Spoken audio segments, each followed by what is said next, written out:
11 golongan yang Nabi Muhammad lihat saat Isra Miraj.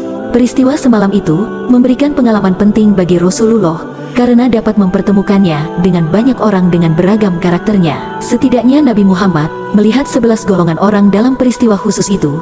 Hal tersebut dijelaskan oleh Syekh Najmuddin Al-Ghaiti dalam kitabnya yang berjudul Dardir Miraj. Pertama, orang-orang yang gemar bersedekah. Nabi melihat golongan ini sering memanen tanaman yang baru ia tanam. Setelah dipanen, tanaman tersebut tumbuh kembali, begitupun seterusnya, sehingga hasil panen mereka melimpah ruah. Mereka adalah orang-orang yang menginfakkan hartanya di jalan Allah.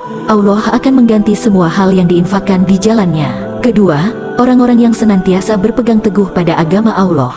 Ketika itu, Nabi mencium bau harum. Ketika ditanyakan kepada Jibril, bau harum tersebut berasal dari keluarga besar Masyaitoh yang dimasak hidup-hidup oleh Fir'aun karena tidak mau mengakuinya sebagai Tuhan. Ketiga, orang yang malas mengerjakan sholat fardu.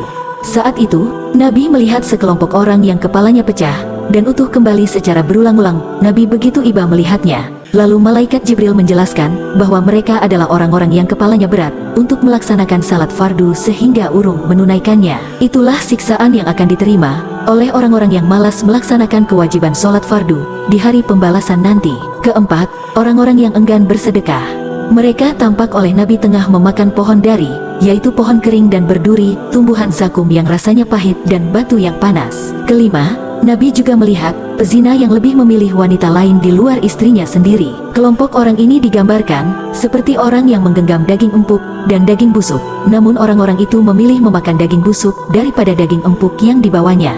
Orang-orang ini, menurut malaikat Jibril, adalah orang yang lebih memilih tidur dengan perempuan lain, padahal ia memiliki istri yang sah. Keenam, adalah para perampok atau pembegal. Nabi Muhammad melihat golongan ini seperti kayu yang berada di tengah jalan. Saat ada orang yang melewati jalan tersebut, orang itu terbakar karena kayu itu. Kelompok ketujuh yang Nabi lihat adalah orang yang memakan harta riba.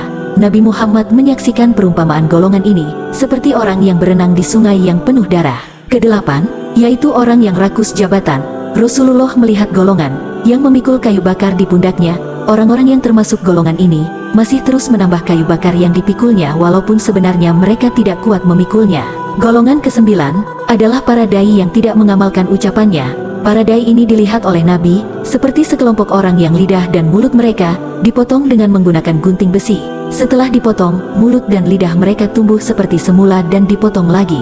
Peristiwa itu perumpamaan bagi para dai yang hanya mampu ceramah dan berorasi namun tidak mampu mengamalkan ceramahnya untuk diri sendiri. Golongan ke-10 yaitu para pengumpat. Saat itu, Nabi melihat golongan orang yang berkuku panjang, bedang terbuat dari tembaga.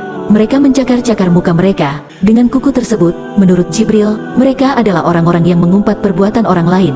Tetapi mereka melakukan perbuatan tersebut. Golongan terakhir adalah provokator. Ketika itu Nabi Muhammad melihat seekor sapi yang keluar dari sebuah lubang kecil. Namun, sapi itu tidak mampu kembali masuk ke lubang tersebut karena terlalu besar. Menurut malaikat Jibril, hal itu adalah perumpamaan bagi umat Nabi Muhammad yang melakukan provokasi sehingga menimbulkan masalah yang besar.